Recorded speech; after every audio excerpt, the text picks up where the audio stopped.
Hey everybody, welcome to SoundBalming. I created this show for people who want to experience a radical, life-changing journey through the sounds of my diverse guests. I hope that each sound you hear on this show will strengthen your faith, encourage your dreams, and challenge you to awaken the greatness within you. Drop the bomb. Drop the bomb. We're gonna drop the bomb. Drop the bomb. We're gonna drop the bomb. Drop the bomb. We come to drop the bomb. Drop the bomb. This is a journey into sound. A journey which along the way will bring to you new color, new dimension, new values, and a new experience.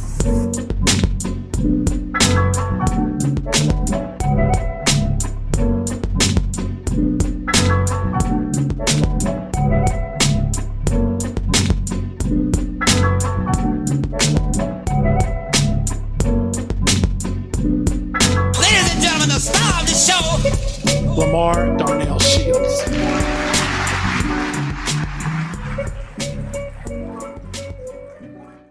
Good morning, good afternoon, good evening, whatever the time of the day is that you're listening to me. I am so honored and grateful that you decided to hang out with me today because like Jay-Z said, you could have been anywhere in any part of the world, but you decided to hang out with me, even if you were forced to hang out with me. If somebody said you need to be in the studio, you're here regardless of how you're listening to us in the car, the radio, Google, whatever platform that you're here.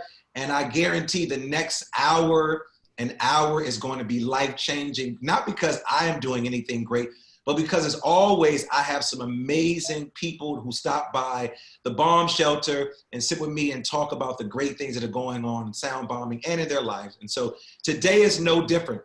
Thank you all for tuning in last week. If you were there and if you missed it, we had Dr. David Arrington all the way from Virginia. He's an executive life coach, and this is going to continue our series about coaching. David was phenomenal, funny, learned a lot about him, gave us some tools. So we want you to go back for my leaders who are running for-profit and nonprofit organizations who might be struggling with the virtual space.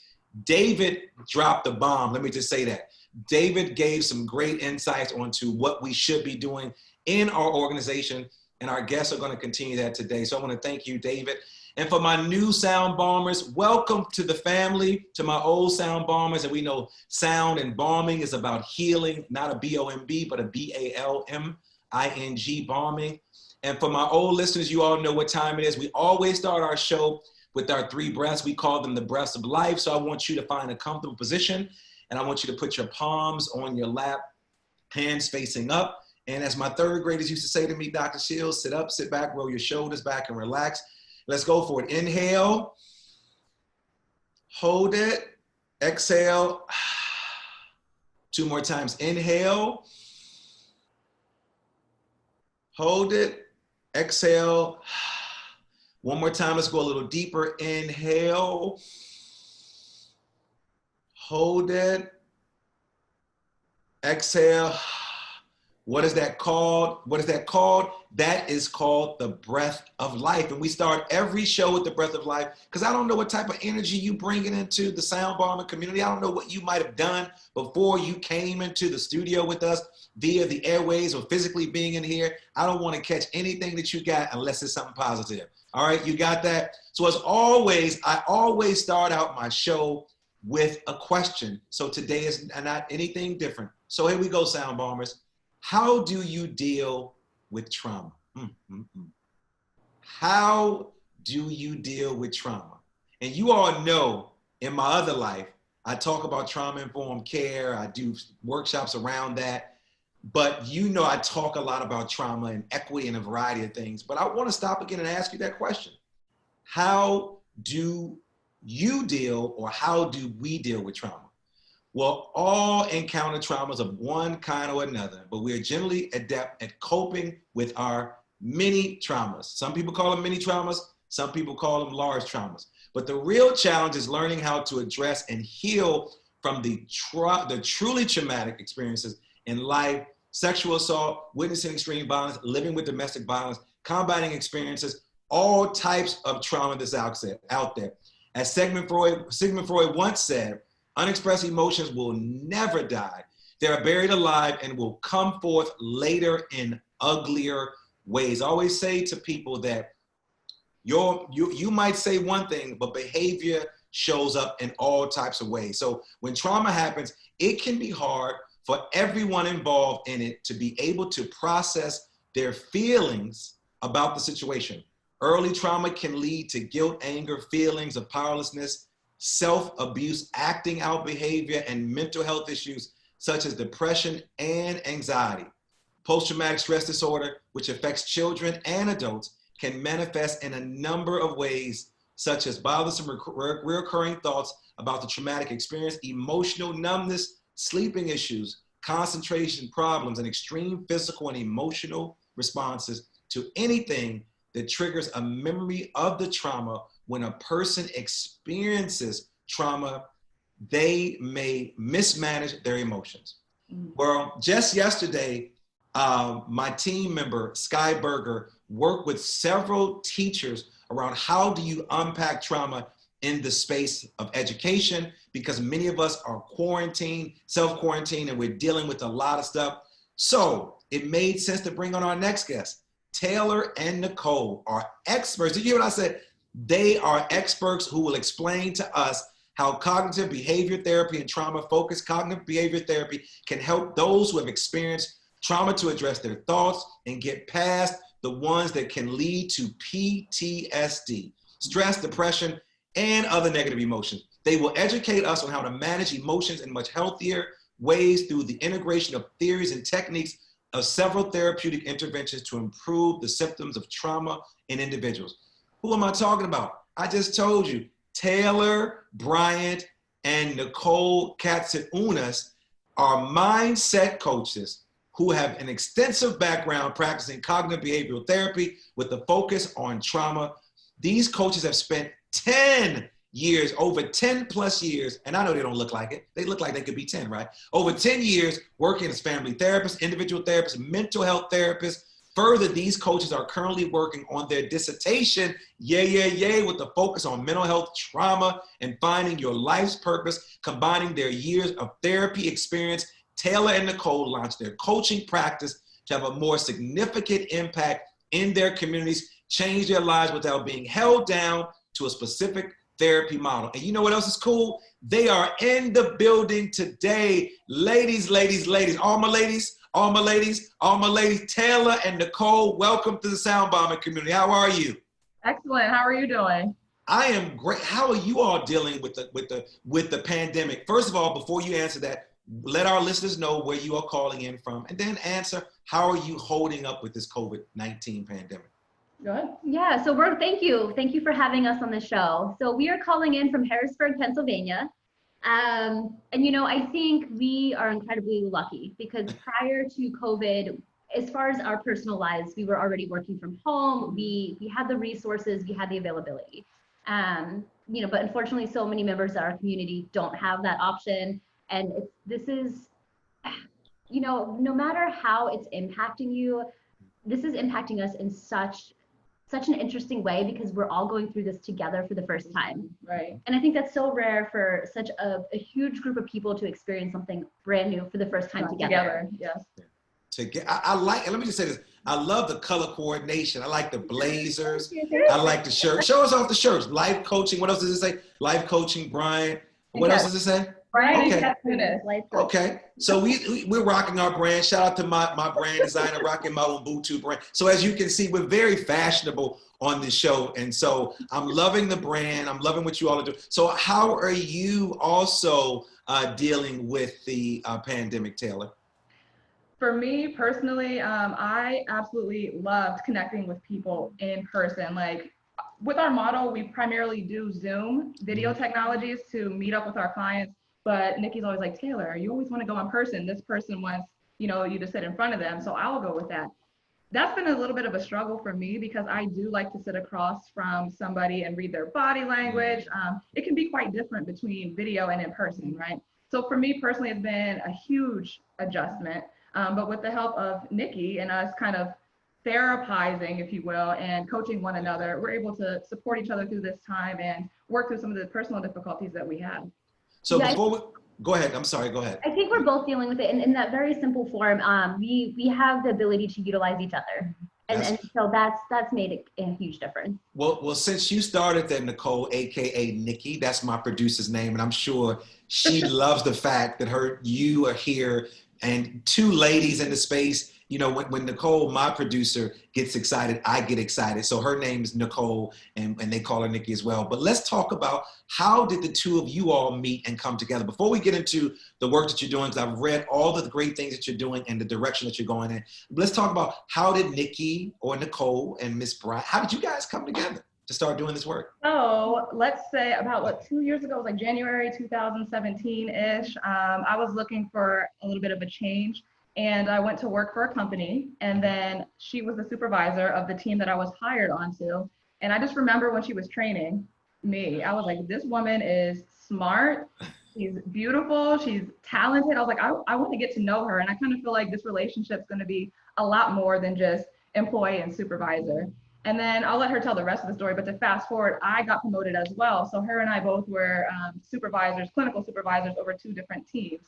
And then we started traveling and doing externships out in Compton. And we just learned that we really were like one and the same. We're literally the same person in a different body. So Nicole, how did it feel hearing her say what she just said about you? Because you're over there blushing. Because sometimes it's hard for many of us to receive good things that are shared about us. You know, when people say negative things, we're going to talk about that. We sort of stick our chests out and say, all right, you got some more. But watching you, your body, your face just lit up. How did it feel hearing your partner say that, hearing her say those things about you? You know, and well, I think that's what works because we do have such mutual respect. This is a relationship that works because we are both in the same path. We both don't have, we don't try to one up each other. Like she said, I started out hiring her, but very quickly, you know, we moved into an equal position and we've moved that way through life.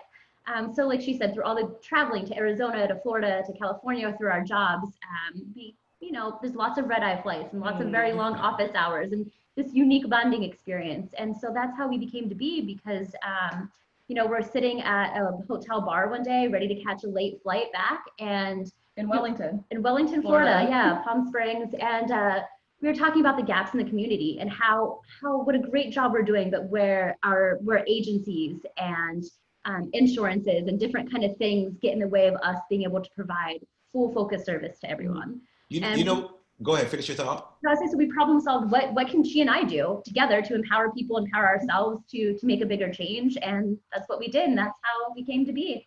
You know what's so cool is you all know you really get a chance to know people when you travel with them. Like before we see, and I love the face. Before we get into all the work, you know, people see the things that we do.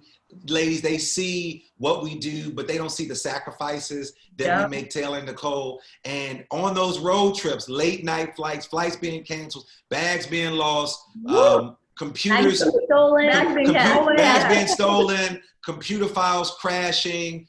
Someone is snoring too loud. We had to sleep in the same room. We didn't have enough money to split the rooms up, so we had to share. I know all those stories about same room. We had to say that a few times. We were on a budget in the beginning. Yeah. See, people don't see. I remember one time my assistant, Betty Blaze, and I was sharing. We have so many stories, and Betty is like a mother to me, so being with my mother. But there's some days like I don't want to sleep in a room with my mother or my partner, my other partner that I'm working with. But you know, isn't it interesting? And you all could, I would love for you all to share before they get. What are some things that you discovered about one another that you, without throwing each other under the bus, because you know you got the girls code and the business code, but what are some things that you discovered about this, not work related, about one another being on the road? Because when you're on the road, you get a chance. Like, let me just tell you, people know my routine. Let me just tell you this. Whenever I fly into a city, if somebody wants to take me out, go to Whole Foods. I stop at Whole Foods or Trader Joe's first. Then they know I'm going to buy a candle to set the ambiance in my smelling. Then they know I'm going to go and clean everything. And so they already know what I'm going to do. Like somebody, once I land, like, let me tell you, once I land, somebody say, all right, I know you're going to Trader Joe's. I know you're going. So they know it's kind of, so I'm giving away my secrets. What are some things, before we get into the real work, some things that you discovered about one another? Like, I didn't think that she would, I didn't know that. So through traveling, I think this is kind of something like we mentioned earlier, her and I are like identical, but we're also different and it kind of works well. So she takes a long time to get ready. She takes a long time to get ready. So like I love to sleep, right? So while she's getting ready, I can sleep in an extra like hour and a half. Me, I just take a shower, get dressed, I'm ready. Like I can be done 15 minutes before we gotta leave. So I did notice that about her. But she's very, I would say meticulous. Like you like to plan, you're very detail oriented, and that's what I noticed about her through traveling for sure. All right, so she said yours. What do you have for her? I'm trying to think. Yeah, I was gonna say she is very go with the flow as long as she gets her naps in. Yep. Like we have to make sure we coordinate time in the day for her to take a nap. That's so funny. So yeah, I have like this whole routine of like my skincare routine, which is like a long time to get ready. Like it's not even the hair and makeup. It's like I have to lotion. I'm gonna check my email. Like you talked about your routine as soon as you land. I have like a setting of like my intentions for the day. I'm gonna check my quotes. I'm gonna like make sure I have the proper energy. I love like it. you do with the candles. Yeah. I love all of that because my assistant who's older, she was sharing with my producer because my producer hasn't been on the road. And she says, let me just tell you, this dude would lay all of his shoes out. He has to have the heat like on hell because he hates the cold, even though I'm from Chicago. And then she keeps the TV on, and then her cell phone, like we go back and forth. But in the end, when it's time to show up in front of that booth or in front of our clients, it works out. Behind the scenes, nobody knows. But I love to hear those stories because again, when you are on the road, you do really get a chance to pick up. And then I just want to say to you, Taylor, naps are so underrated. We need to elevate naps. Remember when we were a kid, like we cried we had to take a nap. When you get over the age of 20 years old, naps become your best friend. Absolutely. There's some people in businesses that all they need are a nap. Like the executive of Nike, the executive of Pandora, he or she, they freaking need a nap. So let's get down to business. So why did you all choose to focus on cognitive behavior therapy and trauma-focused cognitive behavior therapy? I just think the CBT model, as you mentioned earlier, it really digs deep into your thoughts. And as we all know, like your thoughts really influence how you feel, and then that's going to show up in your behaviors. So and then especially with the trauma piece, like we want to focus on trauma and how specific life experiences or like that abuse kind of plays into your thoughts and your behaviors to follow. But that model specifically, and she can dig a little bit deeper with that, but that model specifically garners a lot of change, like deep, real, raw change. What is it about that model? Like, can you be a little more specific? What is it about that model that really, really dives into the change that you're noticing? So we do have a holistic approach, but yes, coaching and trauma therapy is most grounded and the most evidence supports cognitive behavior therapy because, okay, if we want to change behaviors, we know all of us have been in the boat where we set goals or I'm going to do this or I'm going to do this year, and then we fall off the wagon weeks later. It's because we're. Are you talking about me? No, absolutely. You couldn't see that through the camera? Right. The reason is because we're focusing on the end. We're focusing on the end goal. That's it. And we will talk more about this, but we have clients coming to us who are CEOs of companies who are very successful that are like, I want to triple my profits this quarter. Okay, so we're going to coach you on that. Well, that's all I want to talk about. Okay, but what we find is, this narcissistic relationship that you had with your mother that created codependency is now showing up in how you hire.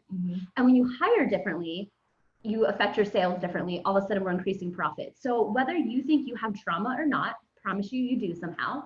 And even if it's not trauma, your life experiences are what shape you. And then you create an internal narrative. And until you learn how to first recognize that narrative and then have the tools to change it, you are not going to be able to meet your goals and you're not going to show up in the world the way you want to. And so CBT allows you to not look at the end goal, but it allows you to look at the beginning of where are these thoughts even starting from and how do I recognize them in order to even begin to affect change. So what kinds of challenges do you help your clients work through? And I know you talk about trauma, but give me some specific challenges that you're seeing sort of run rampant throughout many of the clients that you're working with. A lot of people have come to us with like low confidence, if you will. Like they don't really, they're trying to take their lives to the next level, but they don't know how. So using the CBT model, we kind of dig deep and figure out like, where does that low confidence stem from? And as we know, a lot of our thoughts come from how we were raised or our childhood. So perhaps you've spent your childhood like with your parents or your caregivers telling you you're not good enough or criticizing everything that you do. And as you know, like it follows you into adulthood. So that's a common one that we experience. Let's talk about that, our most latest client with the codependency. Well, yeah, and I think I just referenced this. You know, we had a client who owns a huge business outside of Philly, and his goal coming to us was, I want to triple my profit margin this quarter. Okay, we'll make that happen for you. And he wanted to keep talking about his business. And again, what we realized was he has an incredibly codependent relationship with everyone, right? He wants to be the savior. He hears someone's sob story and he wants to rescue them. That makes him feel good. That makes him feel worthy. Right. And we dug deep, and that stemmed back to the relationship he had with his mother and how she praised him when he kind of was the martyr of the world. And that's how he lived his whole life. And it was so ingrained in him since childhood. And so what we realized was he was hiring sales consultants. He was hiring secretaries. He was hiring people in his company that satiated that need for him to be the martyr and that he heard that sob story, instead of hiring people that were the best fit for his company. Because, you know, what we explained to him was the more you increase your profits, the more you can give back. But until you increase those profits, you're not going to be able to give back. And so we kind of were able to shift that perspective of how you help people. You can still make money and help people. Right. But what we realized was his entire relationship with codependency literally affected his business. And once he stopped hiring that way, he did end up meeting his goal and tripling his profit margin in less than a quarter. Right. And that's a really, really good approach, because I think quite often when people go and talk to individuals, be it a person who's a therapist or it's a person who's a seer, someone who has a gift to see beyond what we physically see in this physical world, when we approach individuals like you, we really don't really know what we're looking for. We want to look for the most obvious. And I like how you said, because he could have gone to a millionaire. So you are a millionaire. I want you to teach me how to make millions. And he said, well, invest in this. But what you're doing is you're really trying to get people to shift, as Carol Dweck says in her book, the mindset. A lot of times when I'm doing work with schools, and I do a lot of work around equity and inclusion, people say, oh, Dr. Shields, can you give me 20 things to do tomorrow? And I'm like, I can, but that's really not going to help you if you are not willing to do the work. I always tell people, we have these smartphones, stupid people. Smartphones, stupid people. You have this device that's very expensive, but if you don't know how to use it and tap into it. So I'm liking your approach of how you're doing that. So yeah, I want to make $1 million, but look at the people that you're hiring. What are the relationship that you have with the people prior to them coming in? Because you then are you're hiring all those people. Because again, we attract who we are over and over again. We attract who we are. And I'm loving how your approach is somewhat different. And I'm sure it's probably somewhat humbling, because you're working with people who have a whole lot of money. And they're probably thinking, so what can you teach me? You're not making millions. Well, it's not about that. It's about, I want to help you sort of shift your mind. So how are you ladies' approach different from other people's approach as it relates to coaching? What do you do that may be somewhat unique than others? So I think the most unique thing about us is we offer dual coaching. So there's a lot of other coaches out there. It's just like one-on-one, but our clients come to us and we're able to provide that boxer Band-Aid type of relationship with our clients. So with that being said, Nikki is the boxer. She likes to dig deep. She likes to ask the real raw questions. Like we don't hold back. We don't sugarcoat things, because when you sugarcoat, you don't really get to the root of the problem. But she will do all of that. And then of course, after the person is kind of like enlightened, or their real problem is shined on, then that's when I come in and I'm like, cheerleader at heart, like, woo. So let's figure out how we can create an action. So Nicole beats them up, and then you beat them up, and then I come in like, oh, it's okay. Let's figure out what we can do to help get you on track. Like, you are doing a good job in these areas here. How can we like take that and harness that energy so that you're able to fully transform to the person you want to be, or the entrepreneur you want to be? Because I think I don't want to make assumptions, but I know from talking to people in the community, they have a perception when they ask, what do you do? Okay, we're coaches. I think they think of the sports coach on the side of the team that's like, good job, or you messed this up, and just someone screaming advice or screaming motivation. That is not what a coach is. Right? And so when we talk about that, yeah, we're going to dig deep. And by digging deep, we are going to change every fiber of your being. Right. It's not only what can you do differently, it's how do you see the world? How do you see how we're all interconnected? Because how your trauma and your life experiences, like we talked about, shows up in your feelings and your behavior. which shows up in your business, which shows up in how you make impact in your community, which shows up on a global scale then, right? So like everything we do has this interconnected effect. And so we're one, like she said, we're able to offer that dual coach approach, which is nice because you need the motivation, you need the encouragement, but you need to be able to get naked and be exposed and vulnerable and know what you're up against. And I also think too, we have the years of experience and the academics backing it up. And I think the important part of that is, education is not everything. Like formal education is not everything by any means. But when you're dealing with trauma and when you're dealing with people who weren't prepared to be exposed in that kind of way, for us, it's important that we have that empirical research to back that up and that experience to know how to properly heal. So I was going to ask you that question. You went right into, you talked about the pedigree, you talked about the degrees. What are some of the life experiences that the both of you all have that sort of maybe set you apart from other life coaches that are out there? Because you're focusing on a very specific area. We're going to go a little deeper with the trauma piece, but I know educationally you have the background. You talk about empirical piece. What are some of those experiences, life experiences that you bring to the table that really makes you, quote unquote, an expert in this field? So me specifically, I really enjoy sexual trauma. I've worked with many, many clients who have experienced the most horrific, heinous type of human trafficking, things like that. So I am really able to understand how people who've been through that type of trauma see their lives, how it influences them. And even when they're outside of, the abuse, they were able to escape, or they're able to, be in a safer space, they still have that mindset that, they can't change, or they feel like they aren't worthy of love, or they just have to constantly prove themselves to other people, which can influence, re-victimization. So just years of working with that, it kind of helps me understand some of the business owners that we work with who have experienced like trauma, and to dig deep and I can see specific behaviors or specific mannerisms in them. And then of course, we ask for permission, right? But we dig deep and say, hey, by chance, have you experienced X, Y, and Z? And we don't have to go into the details, but my background in education has allowed me to, see that just by looking at somebody. It's kind of like, you don't want to judge a book by its cover. Just because somebody looks like they're fine and looks like they haven't been through trauma, that can't stop you from opening the book and digging deep and saying, okay, this is what I see in this chapter, let's go through that. So I think for me specifically, that's what my work in sexual trauma and just abuse in general kind of helps me in my coaching journey with my clients. I don't think you should take away from the fact you're a person of color though too. Like you've had microaggressions against you your entire life as well. I don't think you should undermine that. Yeah. I mean, of course, sometimes people will see me, and I've had a woman, I used to work at New York & Company part-time, just kind of as I was transitioning through some things and working on my PhD. And one of the older women that worked there, I let her know that that's what I was doing. She goes, you have a PhD? She's like, well, where do you work? Do you even have a master's? She questioned me. And I just feel like a lot of people in our community, especially people of color, get questioned on that.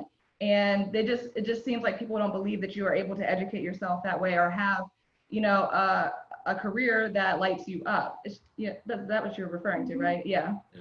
I got you. So Nicole, what are some of the life experiences that brings you to the table to sort of set you aside from other people who are life coaches? Yeah, so not to repeat on anything she said. So I have the therapeutic background working in people's homes with, gang-related youth and their families, and just people living in the extremes of life and extreme poverty and what that can do. And then additionally, I had a incredibly traumatic childhood myself growing up in ways that, again, like you said, when people look at you, it's, oh, well, she must have come from a cookie cutter background and she's white and she's successful, so she must have had this very easy life. And that was by no means the case in any way.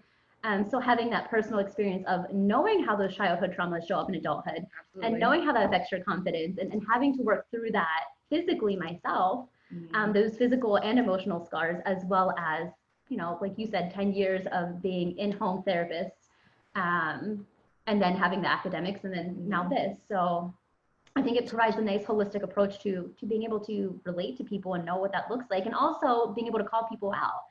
Right? Like I know those defense mechanisms. I know when you're bullshitting me. I've been there, I've done that. So it's helpful in that capacity. absolutely. So I think you create a great package with the academic and the empirical stuff without having to share your stories. I think that our stories make up who we are, but we're just not our stories. I think a lot of times we get caught in our stories, and also we get caught in our bullshit, and then we don't want to grow. And you all see that more than I do. Speaking of caught up in our stories, we know that we are in a pandemic, and you all probably know better than I do that the rates of abuse, domestic violence, the increase of trauma in households, the increase of poverty, we're seeing it play out throughout.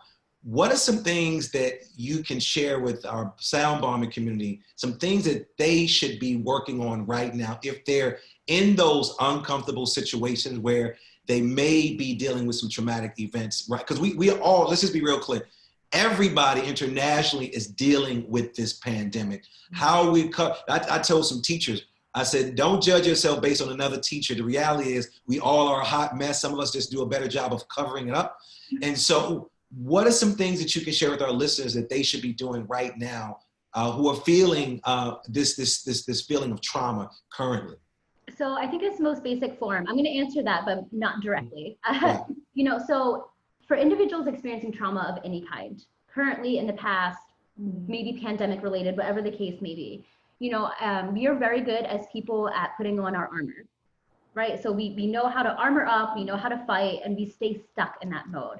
But the problem is when you're trying to live your life and you're walking around with full gear, your chest plate, your sword, everything else, your helmet, you start to not be able to function in your day-to-day life. And I think that especially in Western culture and society, we look up to, we idolize strength in that armor. And so we expect people to stay strong.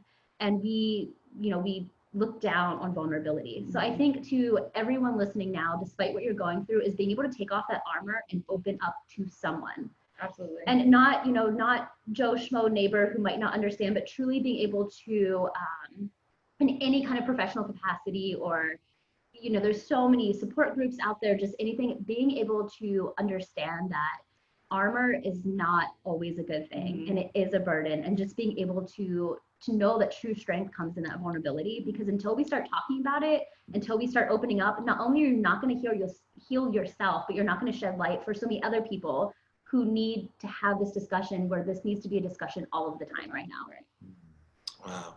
Go ahead. Mm-hmm. I was going to say, I think one positive thing that is coming out of this pandemic is it is highlighting the importance of dealing with your mental health and not armoring up, if you will. Prior to this pandemic, especially in the Western society, if anybody was breaking down or feeling depressed or just showing signs of sadness or anger or whatever, they would be judged. Like, what's wrong with that person? Like, they need help, they need to be committed, or whatever judgment that people like to push off. But specifically with COVID, like, I see a change in the narrative. People are encouraging you to talk about your struggles. People are encouraging you to open up and say, hey, I actually need help. And in regards, or in light with the trauma, like, I absolutely love seeing on social media that there's all these things going around saying, hey, people are being stuck at home in these abusive relationships. Like, kids are getting abused, women, men are getting abused. So just, you can inbox me a certain code. Like, I think one thing I saw was inbox me and say, you want to buy my makeup product. I don't sell makeup, but if you inbox that to me, I know you need help. So I really like that mental health, and there's a light on trauma and what happens when people are locked down for so long. It's about support and understanding one another. And like we said in the beginning, like, we're all going through this together. And thankfully, it's allowed everyone to have some level of empathy and to open up. Sadly, it took an entire pandemic for that to happen, for people to be able to put themselves in someone else's shoes. But like you said, we're all struggling in different ways. And so that has opened the door to have discussion, which is the beginning of any change. Yep, the discussion is important. And speaking of discussion, there are two words that we use. We talked about cognitive behavioral therapy and trauma-focused cognitive behavior therapy.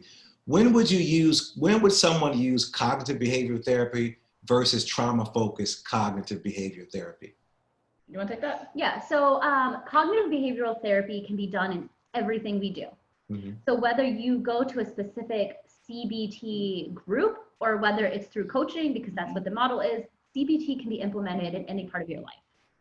The only difference with trauma focus is literally what it says is there's more of a focus on the trauma. And just some of the coping skills that we would provide that would be different, as opposed to just understanding your thoughts, feelings, and actions regularly versus, okay, this thoughts, feelings, and actions stemming from a traumatic event. Essentially, it's the same model, just slightly different skills assessed, and you can probably speak more to And that. I just feel like a lot of the clients that we have, like once we dig deep, we realize that they have some form of trauma.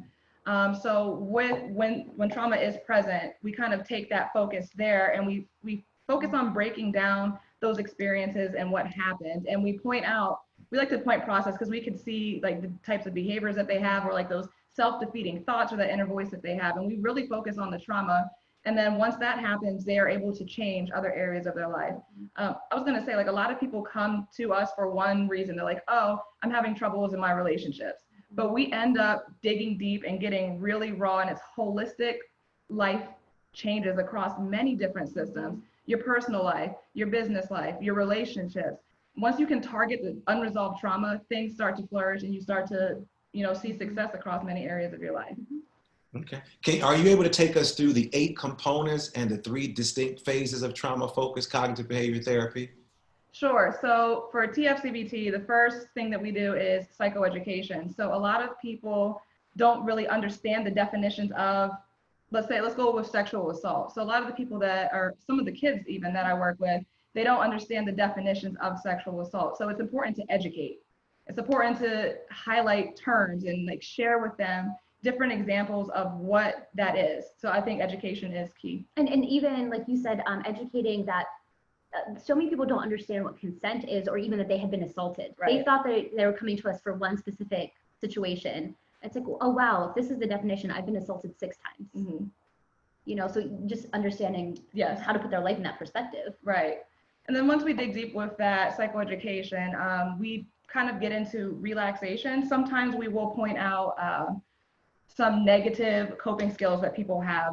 A lot of our business owners who are struggling, you'll see drug usage, you'll see alcohol as ways to cope. So we kind of highlight how that is having a negative influence and kind of it's like replacement behaviors. We'll replace that negative coping skill with something that's more healthy. Or even in a more subtle way. Sorry, I'm going to go, that's obvious, I'll go with the subtle. We have a lot of people coming to us as workaholics. And the busier, and we point this out all the time, well, I'm busy, I'm involved in this, and I have this charity, and I work 12 hours a day. Yep. And one of my first questions is, what are you avoiding?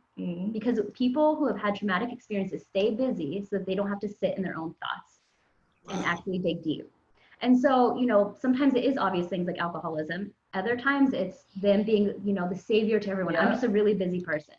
I want to know why you're that busy, because no one enjoys that, and it's not healthy. Absolutely. So there's a reason why you stay that busy. So sometimes it shows up in, obvious ways, and sometimes very subtle ways. Right. So then once we have that all set out for the person, we really dig deep with vocabulary, feelings vocabulary, emotion words. That's called effective modulation. So what you want to do is help the person understand what are some of their feelings related to their life experiences or trauma that they've been through. People have different definitions of things. Different definitions of anger. What does that look like? Different definitions of jealousy. What does that look like? So if somebody is sitting before us that has went through trauma, we make them sit in that emotion. Like once they identify something, once she beats them up, right? We'll have them sit in that emotion and just think, how does that show up in your life? And I think what's interesting too is we are so good at identifying what I call like the childlike emotions. I'm happy, sad, mad, jealous. Right. Okay, cool. But what I find so fascinating is that from all walks of life, all different community levels, all different education levels, very few people can identify feeling words outside of like the 5 main ones. Right. And not only that, but when we've had clients, we have some clients overseas, different languages evoke different emotions. And so there are languages that have words for emotions that we don't even have in English. And so but allowing that to have an increased vocabulary allows them to show up differently and easier, because like, oh, I have a word for this, whereas we don't even have words for some of the complex emotions that we have. And so it's like, how can you identify and sit in something if you were never even taught that to begin with? So that can be very deep sometimes, of just not even knowing, oh, that's actually what I felt. That actually was guilt and not anger. Oh, people don't even identify their feelings correctly most times. Good point. Good point. So it's almost like I love that you said you're helping them build their vocabularies when you have a little kid and you say to them, use your words, use your words. But if they don't have the words to articulate, Exactly. then they typically, some people get physical, some people start using other words or mismanaging the words that they actually have. Are you learning, because I know you said you have an international audience as well. Are you, before I move on to that next question, Taylor, did you finish the list? I did not. I was only halfway through. Keep going, Taylor, keep going. All right, I'll go quickly through the last half, but cognitive coping is the biggest piece of the TF-CBT model, and that's where you dig deep and you highlight and draw attention to those thoughts that you have. Like, how do those thoughts that you tell yourself on a daily basis show up, and how do they influence your feelings, right? That's why we have to develop that feelings vocabulary, and how does that show up in your behaviors? And trauma, as many of these listeners know, shows up in so many different ways. It's different for her, it's different for me, it's different for you. So it's a personal journey, and you have to sit down and get them to understand, like, your thoughts really influence your entire life and your entire being. Wow. Did you want to add anything to that? No, it's Did you okay. want to okay. Next is in vivo exposure. So that's kind of like where you're exposing yourself to the thing that caused the trauma. And that's not always possible, especially when we do through Zoom. But for example, let's say somebody fears spiders. So instead of just taking them and putting them in front of a spider, you're going to do little steps.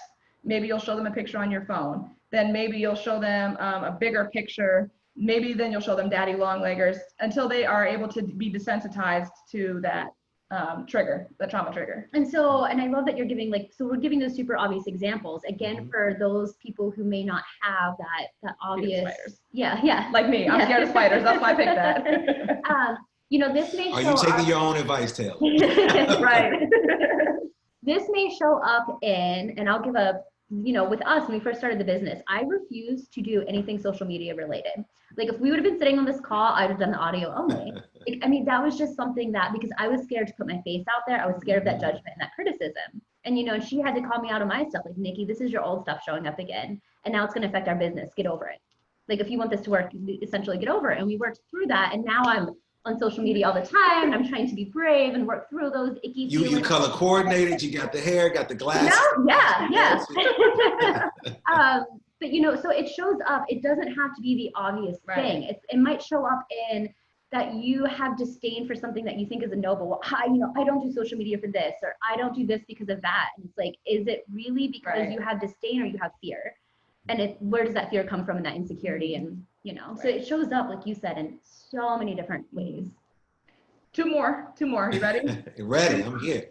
These are going to be quick, I promise. We also do conjoint sessions. So sometimes if we are doing kids coaching, which is rare, but sometimes we do have kids, we like to bring in the parent or the caregiver to help them understand what the child is going through. So that's when we'll do the conjoint coaching sessions.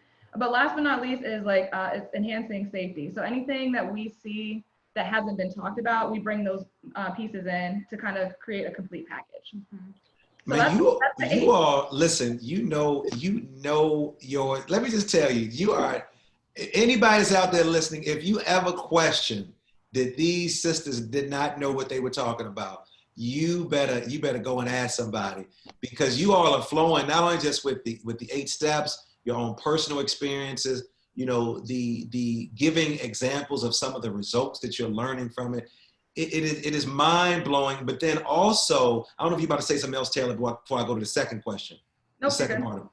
So Taylor, you talked about vocabulary, and then Nicole, you came in and you talked about how in certain cultures, those words don't show up. Are there some things that you're learning different from other cultures of how they are, other cultures of how trauma shows up and or how they respond to trauma? Let's just say island A and island B and country C. Are you noticing anything different, or are you noticing some very similarities? Very similar things. I'll go with, because I am Black, right? I'll go with the Black culture or African-American culture. When trauma happens, we tend to just hold it in. We don't speak about it. You're weak if you talk about it. You fear somebody's not going to believe you, so let's just keep it inside. But that translates into the angry Black woman. That translates into the thug that can't control himself or that's impulsive. I see that a lot. Trauma showing up in that way, and just not knowing that it's okay to open up and share about what you've been through.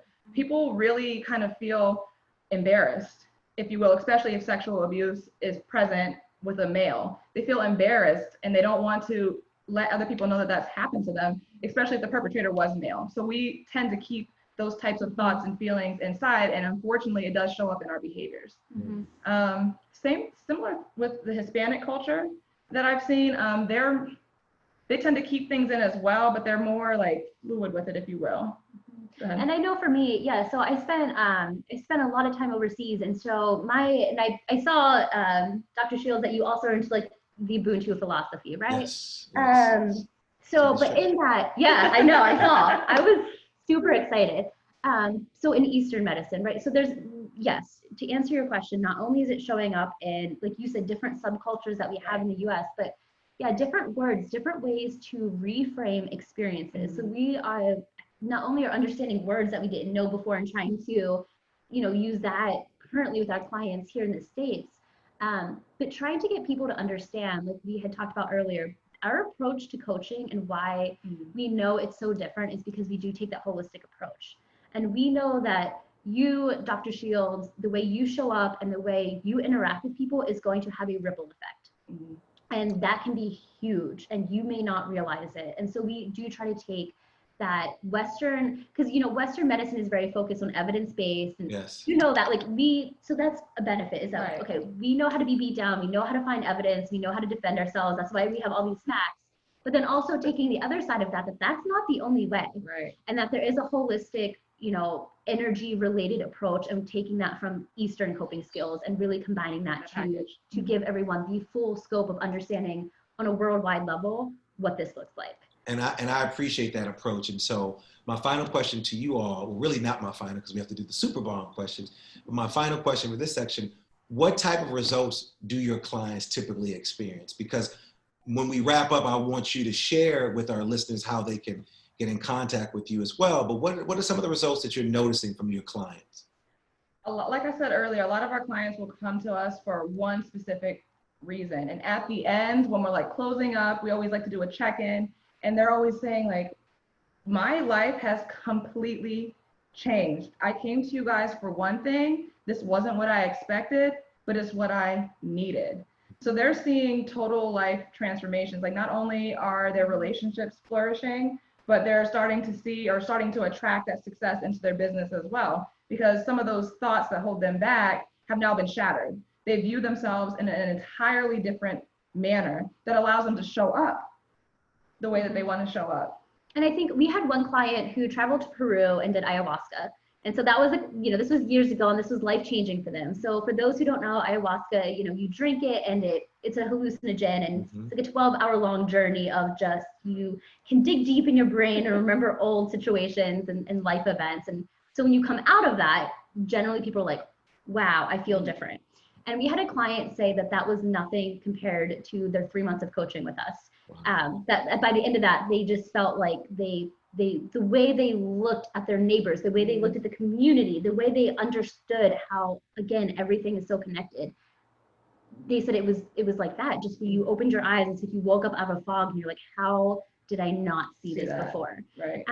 So again, yeah, we have clients coming in for relationship issues or trauma or business related things. And it's, wow, the entire part of my life, like who I am, every fiber of my being, like the way I understand how life works is just different.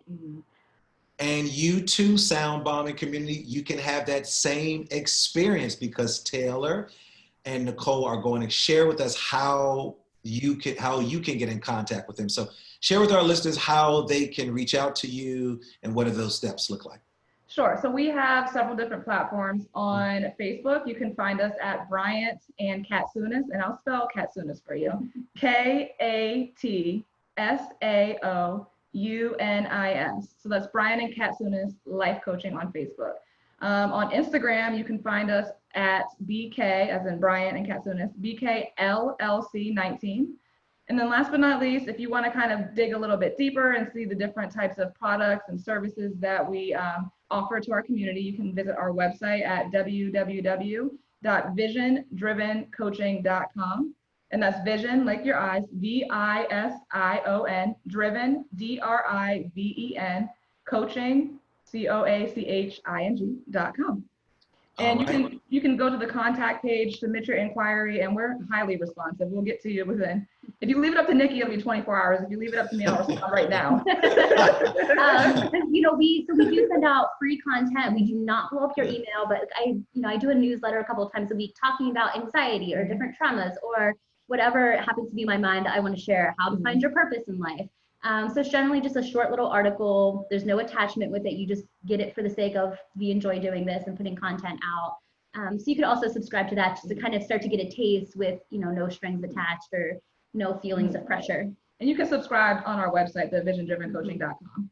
And we will leave all of that in our show notes because we want you to check them out. Just like I promised, they are amazing and the interview was amazing. But before you leave, we have to pull you back in because this is my favorite part of the show. It's called the Super Bomb Questions. And so I'm going to ask you a variety of questions and you got to respond as quickly as possible. Now, one of you all are going to get a chance to cheat because you're going to have an opportunity to listen to what Nicole says and then what Taylor says and then going by. So then we have to tag team. So if you go first the first time, you got to go second time. Okay. Yeah. All right, so who's going to go first? Me, I guess. All right, there we go. Here we go. What is your favorite word? Talked about words earlier, right? What's your favorite word? My favorite word is love. Satori. What is your favorite quote? Oh, that's me now first. Yep. Oh my gosh. I don't have a favorite quote. wasn't It's prepared a for quote this. of the day. I Okay. don't have one. You can't see the forest through the trees. Okay. What is Oh, your... I changed my mind. Can I add that now? I say that because you say that a lot in session, and I say this a lot in session. What's gotten you this far will only get you this far. There we go. All right, we got it now. What's your superpower? My superpower is empathy and being able to genuinely understand people and not judge. Seeing through everyone. What is your spirit animal? Elephants. Oh, I was gonna say that. Of course, we're the same. So she just said it. What moves you to tears of joy? What moves me, is it me or you? Oh, I guess it's me. I think when we get those life-changing stories, I sometimes have to, no, I don't hold back. I show that emotion pretty easily with clients at the end. Mm-hmm. What moves me to tears of joy is just seeing, whether it's through coaching or my friends or my marriage in general, just seeing that pure joy in people and they are able to experience success or just be happy. Like that can move me to tears pretty easily, actually. All right, the reverse. What moves you to tears of sorrow? Sometimes some of the trauma that I hear, I'm pretty good with listening to and guiding through trauma, but some stories just, they hit me right here.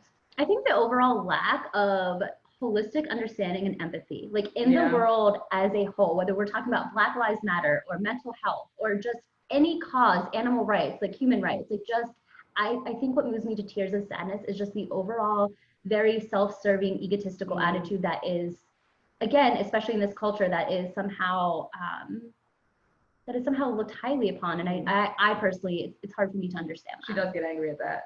Yeah. I see the angry face, and you a boxer too, so I gotta watch you. What do you both wish you had more time to do? Uh-oh.